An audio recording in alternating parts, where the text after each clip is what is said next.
Welcome back guys. आज की इस वीडियो में हम बात करेंगे टेलविंड सेसेस के बारे में। अगर आपको नहीं पता टेलविंड सेसेस क्या होती है तो आज की इस वीडियो के बाद आपके सारे डाउट्स क्लियर हो जाएंगे। तो without any wasting time let's get started. बात कर लेते हैं टेलविंड सेसेस होती क्या है। टेलविंड सेसेस जो है ना, एक यूटिलिटी फर्स्ट सीएसएस फ्रेमवर्क है। कोई आपसे पूछे टेलविंड सेसेस क्या होती है तो आपने कहना है कि यूटिलिटी फर्स्ट सीएसएस फ्रेमवर्क है। मतलब इसमें क्लासेस होती हैं, हर एक प्रॉपर्टी की, हर एक सीएसएस की प्रॉपर्टी होती है ना, जैसे कलर हो गया, बैकग्राउंड हो गया, लाइन हाइट हो गया, विड्थ हो गया, हाइट हो गया, उसकी हर एक जो है वो अलग अलग क्लास बनी होती है और वो बाय डिफॉल्ट रिस्पॉन्सिव होती है थोड़ी बहुत। ठीक है, मोबाइल फर्स्ट रिस्पॉन्सिव होती है टेलविंड सेसेस। ठीक है, तो हम उन सारी क्लासेस का यूज करते हैं और टेलविंड सेसेस लिखते होते हैं। यहाँ पे देखो मैंने एक एग्जांपल लिखी हुई क्लास की। यहाँ पे अपने क्लास नेम जैसे लगाते हैं वैसे लगाना होता है, उसके अंदर आपने क्लासेस लिखनी होती है। जैसे आप अगर आपने बूटस्ट्रैप यूज किया कभी तो आपको पता होगा वहाँ भी क्लासेस यूज होती हैं, यहाँ भी क्लास यूज होती है। फ्लेक्स हो गया, आइटम सेंटर हो गया, P4 हो गया, राउंड एलजी हो गया। ये कीवर्ड्स होते हैं कुछ। इन कीवर्ड्स को अगर आप समझ गए तो आपको क्लासेस समझ आ जाएंगी। तो हम देखेंगे कैसे कीवर्ड्स को समझना है। तो आपको समझ आ गया टेलविंड सेसेस क्या होती है। टेलविंड सेसेस की यहाँ पे प्रॉपर्टीज लिखी हुई काफी सारी, जैसे कि right custom class name for every component, maintain separate CSS file that grows over time, constant switching between HTML and CSS files. मतलब जब आप ट्रेडिशनल सीएसएस लिखते थे ना, जब आप एचटीएमएल सीएसएस लिखते थे फाइल अलग अलग, तो क्या होता था कि वहाँ पे आप अलग अलग सीएसएस लिखते थे, अलग फाइल बनाते थे। वहाँ पे जाके जो है वो हर एक कंपोनेंट की अलग अलग जो है वो आपको सीएसएस क्लासेस लिखनी पड़ती है। लेकिन यहाँ पे ऐसा नहीं होता। यहाँ पे आप एक एचटीएमएल फाइल बनाते हैं, उसी के अंदर आप क्लासेस लिखते हैं और आपको ज़्यादा सोचना भी नहीं पड़ता कि आपको फाइल स्विच भी नहीं करनी पड़ती। ठीक है, तो ये ज़्यादा इसका फायदेमंद होता है और ज़्यादा इसका फायदा नहीं होता। नेक्स्ट हम बात करते हैं कि इसको यूज करना चाहिए। यूज इसलिए करना चाहिए क्योंकि ये फास्टर है। ठीक है, आपको अलग अलग फाइल्स में स्विच नहीं करना पड़ता। अगर आप रा सीएसएस लिख रहे हैं तो आपको सीएसएस की फाइल अलग बनानी पड़ेगी, एचटीएमएल की अलग बनानी पड़ेगी फाइल। तो ये थोड़ा सा ना मुश्किल काम हो जाता है। ठीक है, तो इसलिए यहाँ पे फास्टर डेवलपमेंट होती है। आपको एक ही फाइल होती है, आपकी मेन फाइल होती है, उसी के अंदर आपको एचटीएमएल के एलिमेंट्स लिखने पड़ते हैं, उसी के अंदर आप जो है वो क्लासेस भी लिखते जाते हैं जितनी आपको जरूरत पड़ती है। ठीक है, कंसिस्टेंट डिजाइन होता है। इसमें ये नहीं होता कि आप जो है वो भूल जाएं कलर कौन सा होता है, बैकग्राउंड क्या होता है, स्पेसिंग कैसे होती है। यहाँ पे कंसिस्टेंट होता है क्योंकि टेलविंड से जो है by default consistent designing use करता है। कंसिस्टेंट जो है वो मार्जिन वगैरह, पैडिंग वगैरह, स्टाइलिंग वगैरह सारी चीजें जो है वो यूज करता है। तो वहाँ पे डिजाइन जो है आपका कंसिस्टेंट हो जाता है। यही नहीं होता कि कहीं पे हाइट ज्यादा है, कहीं पे हाइट कम है, कहीं पे मार्जिन ज्यादा है, कहीं पे पैडिंग ज्यादा है, वगैरह वगैरह। ठीक है, बाय डिफॉल्ट रिस्पॉन्सिव तो नहीं होता, लेकिन थोड़ा बहुत रिस्पॉन्सिव होता है। लेकिन आपको अगर फुली रिस्पॉन्सिव अगर आपको वेबसाइट पर करना है तो आपको कुछ क्लासेस लिखनी पड़ेंगे। मैं आपको बताऊंगा कौन कौन सी क्लासेस होती हैं, लेकिन थोड़ा बहुत जो है ये रिस्पॉन्सिव होता है। बाकी जो है वो इसका स्मॉल प्रोडक्शन बन रहा होता है, मतलब आपकी वेबसाइट के ऊपर लोड नहीं पड़ता। वेबसाइट जो है वो स्मूथली काम करती है और फास्ट काम करती है। ठीक है, नेक्स्ट हम बात करते हैं इसकी सेटअप की। इसको सेटअप कैसे करना है। सेटअप करने के लिए आप जो है वो दो तरीके से सेटअप कर सकते हैं। अगर आपको रिएक्ट आती है तो फिर आपको अलग तरीके से सेटअप करना पड़ेगा। अगर आपको रिएक्ट नहीं आती, अगर आप सिंपल रा एचटीएमएल लिखना चाहते हैं, रा जावास्क्रिप्ट, रा सीएसएस लिखना चाहते हैं, तो फिर उसका जो है वो सेटअप अलग तरीके से होगा। तो दोनों सेटअप हम देखेंगे अभी फिलहाल कोड में जब जाएंगे। फिलहाल मैं आपको ओवरव्यू दे रहा हूँ कि इसको सेटअप कैसे करना। नेक्स्ट हम बात करेंगे कौन कौन सी यूटिलिटीज क्लासेस होती हैं जो कि स्पेसिंग और साइजिंग के लिए होती है। जैसे कि पैडिंग के लिए कौन कौन सी क्लासेस होती हैं, मार्जिन के लिए कौन सी क्लासेस होती हैं, हाइट विड्थ के लिए कौन सी होती हैं, स्पेस के लिए कौन सी होती हैं और वर्टिकल स्पेस के लिए कौन कौन सी होती हैं। ये हमारा कंप्लीट बॉक्स मॉडल की जो क्लासेस है ना, वो सारी हम देखेंगे एक एक करके, इन सबको कोड में जाकर समझेंगे। नेक्स्ट अब बात करेंगे टाइपोग्राफी के लिए, जैसे कि टेक्स्ट का फॉन्ट साइज कैसे बड़ा करते हैं, उसके लिए क्लासेस होती हैं। कलर कैसे करते हैं, बैकग्राउंड कलर कैसे करते हैं, फॉन्ट का साइज कैसे बढ़ाते हैं, फॉन्ट बोल्ड लार्ज वगैरह कैसे करते हैं, टेक्स्ट सेंटर कैसे करते हैं और लाइन हाइट का कंट्रोल कैसे करते हैं। ये सारी क्लासेस हम देखेंगे। ठीक है, इसके अलावा हम बात करेंगे फ्लेक्स बॉक्स क्या होता है, फ्लेक्स बॉक्स में कौन कौन सी क्लासेस होती हैं, कैसे हम कंट्रोल कर सकते हैं टेलविंड सेसेस की क्लासेस से फ्लेक्स बॉक्स को, ग्रिड को कैसे कंट्रोल कर सकते हैं। इसके अलावा हम बात करेंगे अगर आपने रिस्पॉन्सिव करना है अपनी वेबसाइट को तो आप कैसे कर सकते हैं। आपकी कुछ जो है वो क्लासेस मिलती हैं आपको, जैसे कि स्मॉल होगा, मीडियम होगा, लार्ज होगा, एक्सेल होगा, 2XL होगा। ये बाय डिफॉल्ट जो है वो ब्रेक पॉइंट्स टेलविंड ने बना के रखे हुए हैं आपके लिए। आपने इनको यूज करना है और आपने काम करना स्टार्ट कर देना और आपकी जो है वेबसाइट रिस्पॉन्सिव हो जाएगी इन तरीकों से। देखेंगे, बात करेंगे इसके ऊपर भी। नेक्स्ट हम बात करेंगे होवर के बारे में, फोकस के बारे में, एक्टिव के बारे में, डिसेबल के बारे में। थोड़ी जो है वो आपको पता है क्लासेस होती हैं, सूडो क्लासेस होती हैं, तो इनको हम देखेंगे डिटेल।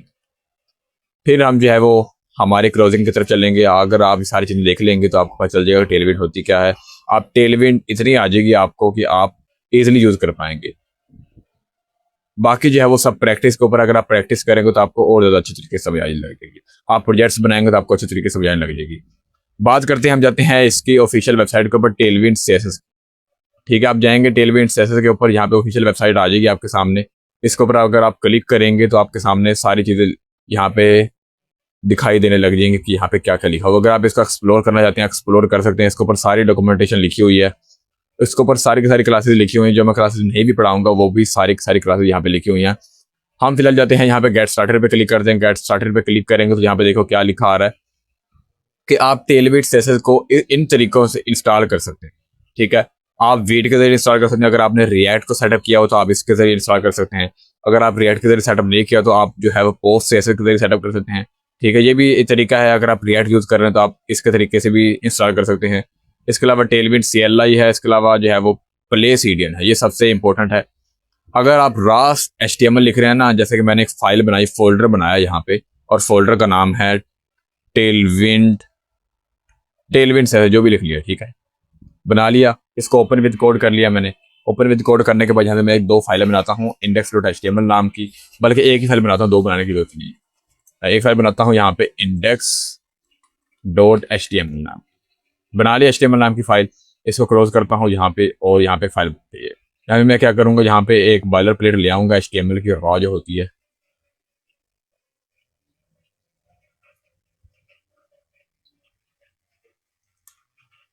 बॉयलर प्लेट लाने के बाद मैं यहाँ पे एक H1 लगाऊंगा। H1 लगा लिया यहाँ पे, और यहाँ पे लिख लिया हेलो वर्ल्ड।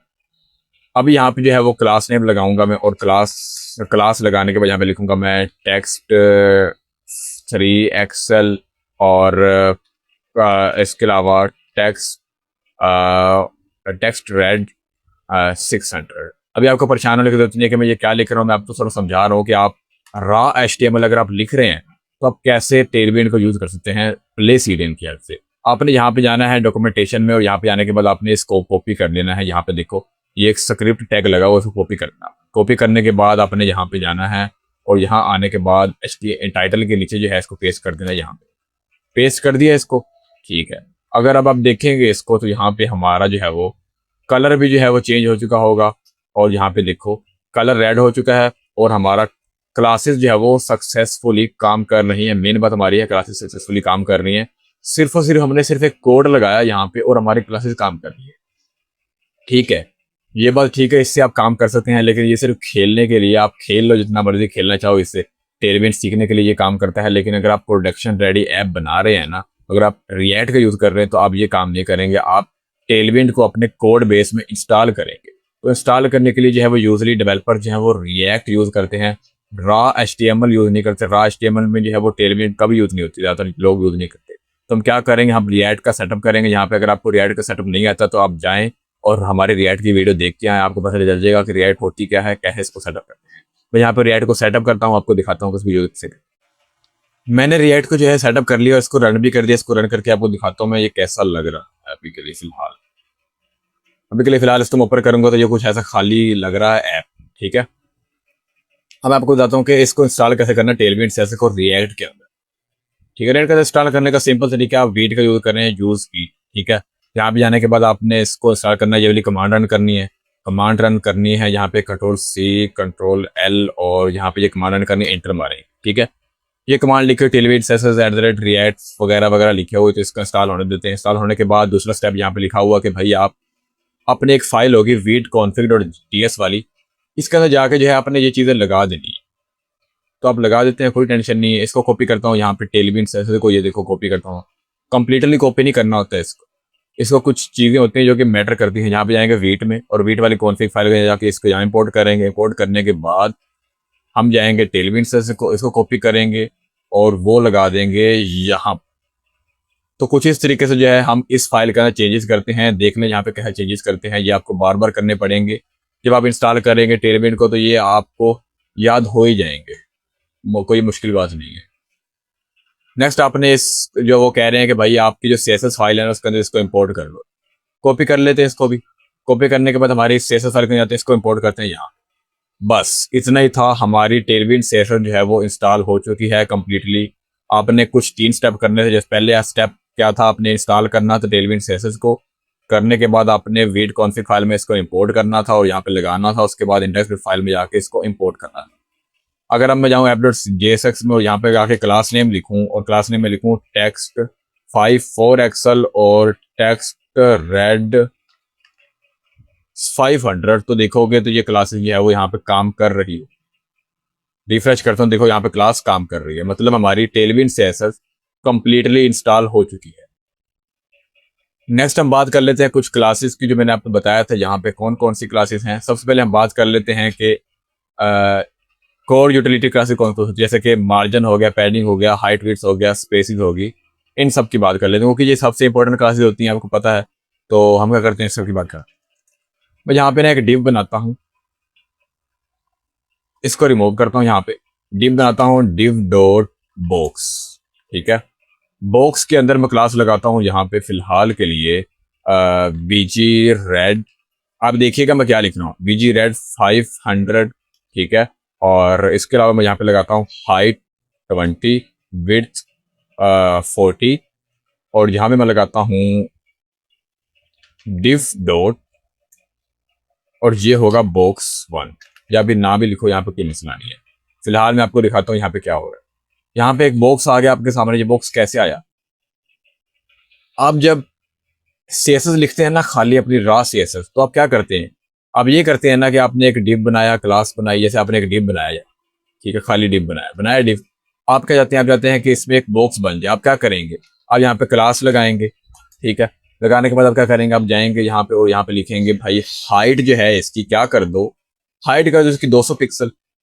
यहाँ पे वही होगा, हाइट कर दो इसकी 200 पिक्सल। यहाँ पे लिखने का तरीका पर थोड़ा सा अलग हो, तो आपको लिखना है तो आपको यहाँ पे ये बॉक्स ब्रैकेट का लिखना पड़ेगा, और यहाँ पे लिखना पड़ेगा आपको, क्या लिखना पड़ेगा, यहाँ पे कर दो 200 पिक्सल, हो जाएगी 200 पिक्सल, कोई मसला नहीं, हाइट 200 पिक्सल हो जाएगी। विड्थ इसकी कर दो, विड्थ इसकी कर दो 200 पिक्सल, 200 पिक्सल हो जाएगी विड्थ इसकी, कोई प्रॉब्लम नहीं है। जैसे ही आप CSS लिखते हैं ना, वैसे ही आपने टेलविन CSS की क्लासेस भी लिखनी होती है, इसमें कोई मुश्किल बात नहीं है, आपको समझ आ जाएगी, आप प्रैक्टिस करेंगे। अब आप चाहते हैं कि इसमें बैकग्राउंड कलर लगाऊं, बैकग्राउंड कलर आप कैसे लगा सकते हैं, बैकग्राउंड कलर लगाने के लिए आप लगेंगे बैकग्राउंड कलर रेड। आप ऐसे लिखते थे ना क्लास CSS में, लेकिन यहाँ पे लिखने का तरीका अलग है। यहाँ पे आप पूरी की पूरा लाइन नहीं लिखते, यहाँ पे आप छोटा सा कोड लिखते हैं जिसका नाम है बीजी। बीजी का मतलब होता है बैकग्राउंड, और कलर कौन सा लगाना, कलर लगाना है मैंने यहाँ पे रेड, और रेड की जो है वेरिएंट कौन सा लगाना है, वेरिएंट मतलब कि आपकी कलर जो है वो कौन सा होना चाहिए, कितनी उसकी जो है वो ओपेसिटी होनी चाहिए। मैं चाहूंगा भाई कलर जो है वो यहाँ पे फुल रेड होना चाहिए, 950 होना चाहिए। तो ये होता है थोड़ा सा सिंटैक्स कलर लिखने का, बैकग्राउंड कलर या फिर कलर लिखने का। ठीक है, अब यहाँ पे आपने लगाया हेलो, हेलो लगाया। अब चाहते हैं कि जो अंदर का टेक्स्ट है ना, वो भी थोड़ा सा टेक्स्ट जो है उसका वाइट हो जाए। अगर आपने रास से ऐसे लिखें तो आप कैसे लिखेंगे, आप लिखेंगे कलर वाइट, लेकिन नहीं, यहाँ पे लिखने का तरीका अलग है। यहाँ पे लिखना पड़ेगा आपको टेक्स्ट, टेक्स्ट का कलर चेंज कर रहे हैं तो टेक्स्ट हो जाएगा वाइट। अगर आप लिखेंगे टेक्स्ट ग्रीन, और यहाँ पे आपको वेरिएंट लगाना पड़ेगा, जैसे कि वेरिएंट हो जाएगा 600 500, जो भी आप लगाना चाहते हैं लगा सकते। तो ये था आपको कलर लगाने का तरीका। ठीक है, कलर लगा लिया, बैकग्राउंड कलर लगा लिया, हाइट लगा ली, विड्थ लगा लिया, आप समझ आ गई आपको। जो आप चाहते हैं ना वो आप लिख सकते हैं, बस आपको लिखने का तरीका आना चाहिए। लिखने का तरीका आपको समझा रहा हूँ। ठीक है, टेक्स्ट वाइट हो गया। आप चाहते हैं कि भाई यहाँ पे जो फिलहाल जो यहाँ पे आ रहा है ना, वो कुछ ऐसा आ रहा है, बॉक्स आ रहा है हेलो, लेकिन मुझे ये है ना हेलो, इसका जो टेक्स्ट है इसको थोड़ा सा बड़ा कर दूं, छोटा सा लग रहा है। बड़ा करने के लिए आप क्या करेंगे, आप कहेंगे फॉन्ट साइज 550 पिक्सल कर दो, ऐसा लिखेंगे ना आप CSS के अंदर। लेकिन आप टेलविन CSS लिख रहे हैं तो यहाँ पे आपको लिखने का तरीका थोड़ा सा अलग हो जाएगा। यहाँ पे लिखेंगे आप कैसे, आप लिखेंगे text 2 Excel, text 3 Excel, text 4 Excel, text 5 Excel, text 6 Excel. यहाँ पे कुछ कीवर्ड्स होते हैं जो आप लगाएंगे तो आपका टेक्स्ट जो है वो हो जाएगा। जैसे कि मैं टेक्स्ट 7 एक्सल लगाता हूँ, यहाँ पे देखो टेक्स्ट 7 एक्सल हो चुका है, और यहाँ पे कितना आ चुका है 4.5 रैम या फिर 72 पिक्सल आ चुका। ठीक है, अगर आप चाहते हैं मैं ऐसे ना लिखूँ तो आप कैसे लिख सकते हैं, आप लिख सकते हैं यहाँ पे टेक्स्ट 50 पिक्सल। अब ये भी काम करेगा। अगर आप देखेंगे तो यहाँ पे देखो टेक्स्ट 50 पिक्सल जो है वो हो चुका है।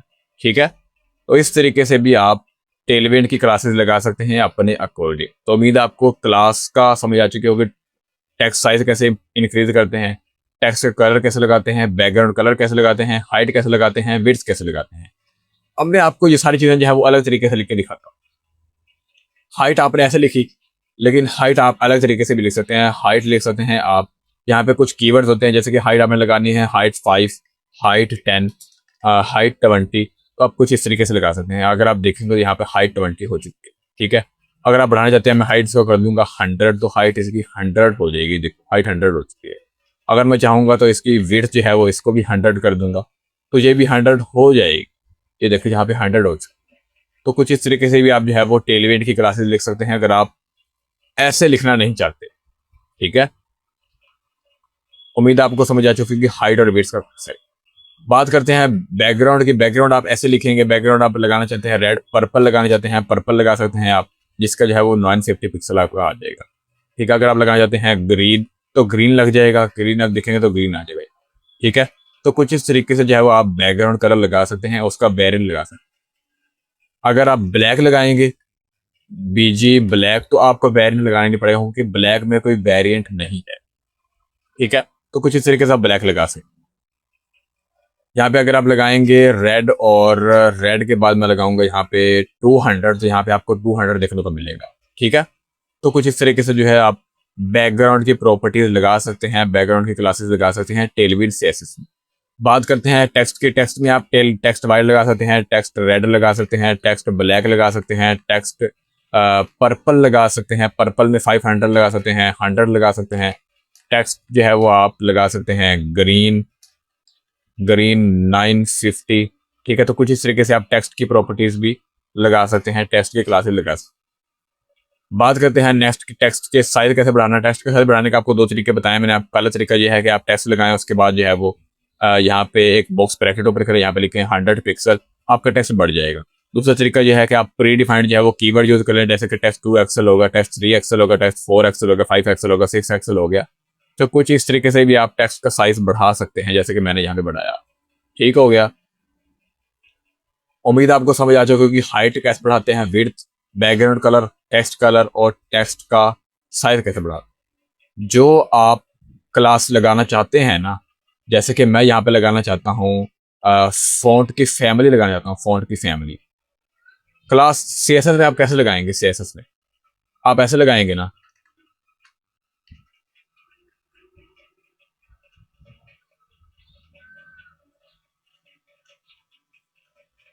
सीएसएस में आप ऐसे लगाएंगे कि भाई क्लास जो है वो बन जाए यहाँ पे, यहाँ पे बन जाए, क्या लगा रहा था मैं, फॉन्ट फैमिली, फॉन्ट फैमिली लगा रहा था, ठीक है। आप ऐसे लिखेंगे ना फॉन्ट फैमिली, जिसमें फॉन्ट फैमिली लिखेंगे, और फैमिली लिखाने के बाद यहाँ पे लिखेंगे भाई इंटीरियर वगैरह वगैरह, कुछ ऐसे लिखेंगे, ठीक है, लिखेंगे ना ऐसे आप। लेकिन आप चाहते हैं कि यहाँ पे टेलविड में लिखेंगे, यहाँ पे ऐसे, तो आप कैसे लिखेंगे। टेलविड में आपको बाय डिफॉल्ट आपको पता है क्लासेस मिलती हैं, तो आप क्या लिखेंगे, यहाँ पे फॉन्ट लिखेंगे, ठीक है। और यहाँ पे आप कुछ ऐसा मिलने का देखिए, फॉन्ट बोल्ड कर सकते हैं आप, फॉन्ट एक्स्ट्रा बोल्ड कर सकते हैं, font extra light, medium, mono, normal, font sense कर सकते हैं आप। देखो यहाँ पे फॉन्ट आपका जो है वो सेंस हो चुका है, देखो फॉन्ट सेंस होती है, ठीक है। अगर आप चाहेंगे फॉन्ट सेंस ना करूँ मैं, तो आप देख सकते हैं यहाँ पे फॉन्ट सेमी बोल्ड है, फॉन्ट सेरिफ है। अगर आप देखेंगे यहाँ पे तो फॉन्ट जो सेरिफ हो चुका है, ठीक है। अगर आप फॉन्ट सेरिफ लगाना चाहते हैं तो आप यहाँ पे लगा सकते हैं ब्रैकेट लगा के, यहाँ पे फॉन्ट की जो भी फैमिली लगाना चाहते हैं वो लगा, ठीक है। तो कुछ इस तरीके से आप फॉन्ट की फैमिली लगा सकते हैं। आपके पास दो तरीके होते हैं हमेशा। एक तरीका ये है कि आप अलग से अपनी कस्टम क्लास लगा सकते हैं, जैसे कि मैंने लगाई यहाँ पे red text 20 pixel. Custom class लगाने के लिए आपने क्या करना होता है, आपने यहाँ पे ब्रैकेट लगानी होती है, ब्रैकेट के अंदर आप कुछ भी लिखेंगे वो काम करेगा, ठीक है। दूसरा तरीका ये है कि आप जो है वो प्री डिफाइंड जो क्लासेस हैं ना टेलविड की, वो आप यूज कर लीजिए, जैसे कि ये 2 axle, 3 axle, 4 axle, 9 axle, colours की हैं, देखो कलर्स की कितनी सारी क्लासेस है देखो। तो आप ये सारी चीजें लगा सकते, तो दो तरीके आपके बहुत, जो आप सोच रहे हैं वो आप कन्वर्ट कर सकते हैं कोडिंग, ठीक है। जैसे कि अब मैं सोच रहा हूँ कि यहाँ पे मैं मार्जिन लगाऊँ, मार्जिन कैसे लगा सकता हूँ, अभी देखेंगे तो मेरा हेलो जो है वो कुछ यहाँ पे देखो ऐसा दिख रहा है। मैं चाहता हूँ कि मार्जिन टॉप से आ जाए, टॉप से कैसे आएगा मार्जिन, वही सोचिए आप। अगर आप रा सीएसएस लिखेंगे तो आप कैसे लगाएंगे मार्जिन। मार्जिन लगाने के लिए आप लिखेंगे एम मार्जिन, और यहाँ पे लिखेंगे मार्जिन, और यहाँ पे 10 पिक्सल लेफ्ट से, लेफ्ट राइट से 10 पिक्सल वगैरह वगैरह, कुछ ऐसे लिखेंगे ना आप।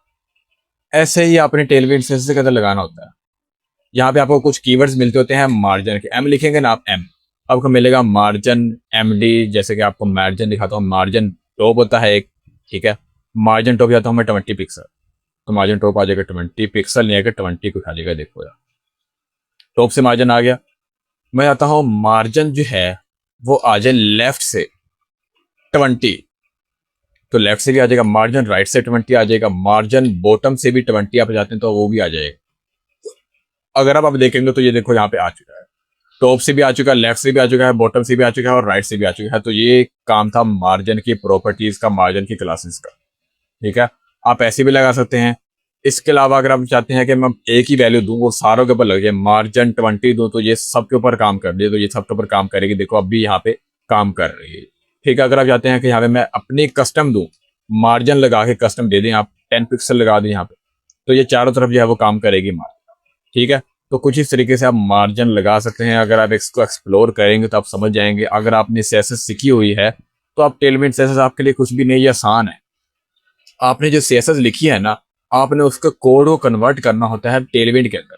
आपने इसका सिंटेक्स समझना होता है कि आपने इसको लिखना कैसे है। मैंने आपको समझा दिया कि आपने लिखना कैसे है। ऐसे ही आपने सारी प्रॉपर्टीज लिखनी, जैसे कि पैडिंग हो गया, पैडिंग लेफ्ट हो गया, 20 दे दो, पैडिंग राइट हो गया, पैडिंग टॉप हो गया, पैडिंग बॉटम हो गया, या फिर पैडिंग ओवरऑल हो गया, ठीक है। तो आप कुछ इस तरीके से आप दे सकते, ठीक है। या फिर ऐसे दे सकते हैं आप पैडिंग एक्स। पैडिंग हॉरिजॉन्टली कैसे होगी, पैडिंग हॉरिजॉन्टली 4 पिक्सल होगी, तो यहाँ पे देखो 4 पिक्सल जो है वो आ जाए, ठीक है। अगर आप चाहते हैं पैडिंग जो है वो वर्टिकली जो है वो 50 आ जाए, तो यहाँ पे क्या हो जाएगा, पैडिंग वर्टिकली 50 आ जाएगी। देखो यहाँ पे पैडिंग 50 आ चुकी, ठीक है। तो उम्मीद आपको समझ आ चुकी होगी कि पैडिंग कैसे काम करती है। नेक्स्ट हम बात करते हैं यहाँ पे कुछ स्पेस की। जैसे कि यहाँ पे मैंने बताया है आपको, विड्थ के बारे में बता दिया, हाइट के बारे में बता दिया, और यहाँ पे पैडिंग के बारे में बता दिया। बाकी गैप के बारे में और स्पेस के बारे में हम बात करेंगे तब जब हम फ्लेक्स बॉक्स और ग्रिड के बारे में सीखें। तो बात करते हैं नेक्स्ट हमारी क्लासेस की टाइपोग्राफी के बारे में। टाइपोग्राफी मैंने आपको बता दिया ऑलरेडी। जैसे कि आप टेक्स्ट का साइज आप बढ़ा सकते हैं, टेक्स्ट का साइज बढ़ा सकते हैं। जैसे कि दिखाता हूँ आपको, टेक्स्ट का साइज आप बढ़ा सकते हैं 2 एक्सल। टेक्स्ट का कलर कर सकते हैं आप ग्रीन, और 40 नहीं यहाँ पे आएगा, 40 नहीं 400 आएगा, ठीक है। और इसके अलावा टेक्स्ट का जो है वो आप फैमिली लगा सकते हैं, फॉन्ट सेरिफ लगा सकते हैं आप, ठीक है। इसके अलावा फॉन्ट बोल्ड कर सकते हैं आप, फॉन्ट बोल्ड हो गया, फॉन्ट एक्स्ट्रा बोल्ड हो गया, सारा कुछ आप लगा सकते हैं। जो चीज़ आप चाहते हैं वो सारी चीज़ें आपके लिए काम कर सकती हैं। ये देखो यहाँ पे फॉन्ट बोल्ड हो गया, टेक्स्ट का कलर ग्रीन हो गया, टेक्स्ट का कलर जो है वो और साइज बढ़ गया। इसके अलावा और क्या चाहते हैं आप, वो चाहते हैं आप यहाँ पे देख सकते हैं आप कौन कौन सी प्रॉपर्टीज है यहाँ पे। फॉन्ट के ऊपर लगा के देखो, मोनो आ गया, स्ट्रेच आ गया, फॉन्ट न्यूट्रल आ गया, पता नहीं क्या क्या क्लासेस में, सारी आप क्लासेस प्रैक्टिस करेंगे तो आपको समझ आ जाएगी। इसके अलावा टेक्स्ट लिखेंगे आप तो आपको टेक्स्ट की सारी क्लासेस मिलेगी। जैसे कि टेक्स्ट का साइज बढ़ाने के लिए आपको यहाँ मिलेगी, टेक्स्ट का कलर लगाने के लिए आपको मिलेंगे, यहाँ पे टेक्स्ट बेस आ गया, टेक्स्ट बैलेंस आ गया, सारी क्लासेस आपको मिलेंगी। आप प्रैक्टिस करेंगे आपको समझ आ जाएगी। तो मेरा काम था आपको हाउ नाउ कराना कि ये सारी चीज़ें काम कैसे करें। तो उम्मीद आपको समझ आ चुकी हो कि टेक्स्ट की क्लासेस कैसे काम। नेक्स्ट हम बात करते हैं, यहाँ पे टाइपोग्राफी आपको समझ आ गई है। नेक्स्ट हम बात करते हैं फ्लेक्स बॉक्स और ग्रिड के बारे में। फ्लेक्स बॉक्स भी आसान है। यहाँ पे जैसे मैंने एक डिप बनाया, ठीक है, क्लास नेम इसको खाली देता हूँ यहाँ पे फिलहाल के लिए। और डिप बनाने के बाद यहाँ पे मैंने एक डिप बनाया, और यहाँ पे एक डिप बनाया, और यहाँ पे मैंने किसमें लिखा डिप बनाया मैं यहाँ पे एक, तो टोटल 3 डिप बना दिए। यहाँ पे मैंने लिखा, और यहाँ पे गया मैं, यहाँ पे लिखा हाइट 20, विड्थ 20, विड्थ 20 हो गया, और बीची ब्लैक हो गया, ठीक है। बस ये किया मैंने, और यही हम सेम जो है वो मैं अप्लाई करूँगा यहाँ, कॉपी करूँगा पेस्ट करूँगा, और कॉपी करूँगा पेस्ट करूँगा, तो ये सारी चीज़ें जो है अप्लाई हो जाएंगी। ये देखो यहाँ पे अप्लाई हो चुकी है। टोटल 3 बॉक्स आ चुकी है, ठीक है, कोई मसला नहीं है। इसके हाइट वेट्स कम करते हैं यार, इसकी 5 करते हैं, इसकी भी 5 करते हैं, इसकी भी 5 5 5 और 5, ठीक है। 5 कर दिया। अब देखते हैं यहाँ पे कैसा सीन बन रहा है हमारा। तो कुछ इस तरीके से। अब जो हमारा पेरेंट है ना, हमेशा आपको पता है पेरेंट के ऊपर जो है वो लगता होता है फ्लेक्स। तो यहाँ पे क्लास लगाऊंगा मैं, यहाँ पे लगाऊंगा फ्लेक्स। जैसे ही आप फ्लेक्स लिखेंगे तो इसका मतलब होता है कि आपने एक प्रॉपर्टी लगा दी है जिसका नाम है डिस्प्ले फ्लेक्स। मैं आपको एग्जांपल देके समझाऊंगा। यहाँ पे फ्लेक्स आपने क्लास लगाई और यहाँ पे डिस्प्ले फ्लेक्स लगा दिया। इस क्लास का मतलब होता है आपने डिस्प्ले फ्लेक्स लगा दिया। जब आप डिस्प्ले फ्लेक्स लगाते हैं तो आपको पता है यहाँ पे जो तीनों चीज़ें हैं, एक मिनट, एरर आ रहा है यहाँ पे। जो तीनों जो है वो यहाँ पे आपकी हॉरिजॉन्टल में आ जाएंगे। आपको पता है ये सारी चीज़ों का, आपको पता है, ठीक है। आप CSS में फ्लेक्स बॉक्स सीख के आए तो आपको पता होगा सारी चीज़ों का। अब हम बात करते हैं कि फ्लेक्स बॉक्स में आप स्पेस कैसे दे सकते हैं। आप लगाएंगे यहाँ पे जस्टिफाई कंटेंट। जस्टिफाई कंटेंट आप लगाते हैं ना, आपकी प्रॉपर्टी होती है फ्लेक्स बॉक्स में जस्टिफाई कंटेंट सेंटर नाम। तो यहाँ पे भी आपको मिलेगी जस्टिफाई कंटेंट सेंटर नाम की। लेकिन यहाँ पे ऐसा है कि आपको जस्टिफाई कंटेंट और सेंटर ऐसा कुछ नहीं लिखना पड़ता। आपको लिखना पड़ता है जस्ट कीवर्ड। कीवर्ड क्या है? जस्टिफाई सेंटर, बस। जैसे आप जस्टिफाई सेंटर करेंगे तो जस्टिफाई सेंटर हो जाएगा, देखो हो गया। अगर आप इसको अलाइन आइटम सेंटर करेंगे, अलाइन आइटम सेंटर करेंगे तो ये अलाइन आइटम सेंटर हो जाएगी। देखो यहाँ पे अलाइन आइटम सेंटर करने जाऊंगा तो अलाइन आइटम सेंटर हो जाएगा। आइटम सेंटर होता है, अलाइन आइटम सेंटर होता है, ठीक है। तो कुछ इस तरीके से मैं आइटम सेंटर करूंगा तो ये देखो यहाँ पे सेंटर हो जाएगा और यहाँ पे ये दोबारा से वापस आ जाएगा। ये क्यों आ रहा है? ये इसलिए आ रहा है कि मैंने यहाँ पे फ्लेक्स बॉक्स जस्टिफाई सेंटर नहीं लगाया, लगा दिया जस्टिफाई सेंटर। इसके अलावा अगर आप चाहते हैं कि मैं यहाँ पे तीनों के दरमियान गैप दे दूँ, गैप, तो आप गैप भी लगा सकते हैं। गैप में दे दूँ 10 का, तो यहाँ पे गैप 10 का आ जाएगा। देखो यहाँ पे गैप भी तीनों के दरमियान आ चुका है। तो कुछ इस तरीके से आप फ्लेक्स बॉक्स की प्रॉपर्टीज को यूज कर सकते हैं। आप जो प्रॉपर्टीज समझ आ जाते हैं वो समझ सकते हैं। आप यहाँ पे देखो फ्लेक्स बॉक्स में जाएंगे ना, आप देखो फ्लेक्स बेसिस आ गया, फ्लेक्स डायरेक्शन आ गया, फ्लेक्स रैप आ गया, फ्लेक्स की क्लासेस आ गई, फ्लेक्स ग्रो आ गया, फ्लेक्स श्रिंक आ गया। सारे के सारे कीवर्ड जो है यहाँ पे लिखे हुए हैं। आप इनकी डॉक्यूमेंटेशन पे जाके इन सारी चीज़ों को पढ़ सकते हैं, आपको समझ आ जाएगी सारी चीज़ों। इसी तरीके से ग्रिड काम करता है। ग्रिड आप लिखेंगे ग्रिड, ठीक है, तो ये ग्रिड भी काम करेगा। ग्रिड की जो प्रॉपर्टीज हैं वो सारी की सारी ग्रिड की प्रॉपर्टीज काम करेंगे। जैसे कि ग्रिड की प्रॉपर्टीज कौन कौन सी हैं आपको दिखाता हूँ यहाँ पे डॉक्यूमेंटेशन में। यहाँ पे देखो ग्रिड की प्रॉपर्टी कौन कौन सी हैं। ग्रिड ऑटो आ गया, ग्रिड रो आ गया, ग्रिड टेम्पलेट कॉलम आ गया, फ्लेक्स ग्रो आ गया, ग्रिड रोज आ गया। ये सारी की प्रॉपर्टीज आप प्रैक्टिस करेंगे, आपको समझ आ जाएगी। जो आप CSS में क्लासेस लिखते हैं वो सारी क्लासेस हैं, लेकिन यहाँ पे आपको बस कीवर्ड्स लिखने पड़ते हैं, आपको क्लासेस के नेम लिखने पड़ते हैं, बस, और कुछ भी नहीं है। नेक्स्ट हम बात कर लेते हैं हमारे रिस्पॉन्सिव डिजाइन के बारे में। रिस्पॉन्सिव डिजाइन आपको बताया मैंने। अगर आप रॉ CSS लिखेंगे ना तो आप क्या करते थे? आप करते ये थे कि भाई आपने @मीडिया लगाया, क्वेरी लगाया, स्क्रीन लगाया, मिड विड्थ लगाया। लगाने के बाद आपको जो है वो कुछ ऐसा कोड लिखना पड़ता था ना आपको। लेकिन यहाँ पे ऐसा नहीं है। यहाँ पे आप जो है वो सिंपल MD SM LG लिखने का तरीका कुछ ऐसा है कि आपने लिखना होता है जैसे कि आप चाहते हैं कि मैं स्मॉल स्क्रीन के लिए इसको टारगेट करूं। स्मॉल स्क्रीन के लिए तो मैं SM लगाऊंगा। SM लगाने के बाद मैं क्या कर दूंगा, उसको कर दूंगा BG रेड 500, ठीक है। और मैं क्या करूंगा, SM करूंगा, और SM में क्या करूंगा, इसको मैं कर दूंगा हाइट 50 और SM में विड्थ 50 कर दूंगा। तो कुछ इस तरीके से कोड लिखा जाता है हमारी ब्रेक पॉइंट्स का। अगर मैं अब यहाँ पे देखूंगा और यहाँ पे इसको करूंगा छोटा करता हूँ, 1 मिनट रिफ्रेश इंस्पेक्ट करता हूँ यहाँ पे, और मोबाइल पे जाता हूँ। मोबाइल पे देखेंगे आप तो यहाँ पे SC में और छोटा करता हूँ, रिस्पॉन्सिव करता हूँ। ये देखो संभाल के, तो देखो यहाँ पे क्या हो रहा है कि रेड आ चुका है और यहाँ पे स्पेस आ चुकी है। तो कुछ इस तरीके से जो है आप टेलमेंट की क्लासेस लगा सकते हैं अपनी मीडिया क्वेरीज के ब्रेक पॉइंट। स्मॉल हो गया, लार्ज हो गया, या फिर एक्सेल लार्ज हो गया, या फिर एक्सेल वगैरह लार्ज, सारी चीजें आपको समझ आ जाएंगी। यहाँ पे देखो SM हो गया, मीडिया लार्ज वगैरह, एक्सेल वगैरह, एक्सेल वगैरह, ये सारी चीजें मैं आपको प्रैक्टिस करने के आपको समझाता फिर गया तो बहुत ज्यादा वीडियो लंबी हो जाएगी। आप खुद प्रैक्टिस करें, आपको समझ आ जाएगी। बहुत ज्यादा आसान है ये। SM हो गया, मीडियम हो गया, आपको बस लिखने का तरीका आना चाहिए। लिखने का तरीका ऐसा ही है, देखो मीडियम लगाया, MD लगाया, कोलन लगाया, उसके बाद आपने क्लास लगाया, लार्ज लगाया, कोलन लगाया, क्लास लगाया। जब आप प्रोजेक्ट्स बनाएंगे तो आपको और चीज़ें इसके क्लियर हो जाए। नेक्स्ट हम बात करते हैं कुछ और एक्स्ट्रा प्रॉपर्टीज़ की क्लासेस की, जो है होवर, फोकस। आप CSS में लगाते हैं ना, जैसे कि मैंने एक लगाया यहाँ पे होवर, और होवर करने में मैं जाता हूँ, उनका बैकग्राउंड जो कलर है ना वो रेड हो जाए 5। अब मैं इसके ऊपर होवर करूँगा ना, यहाँ पे देखोगे तो ये रेड हो।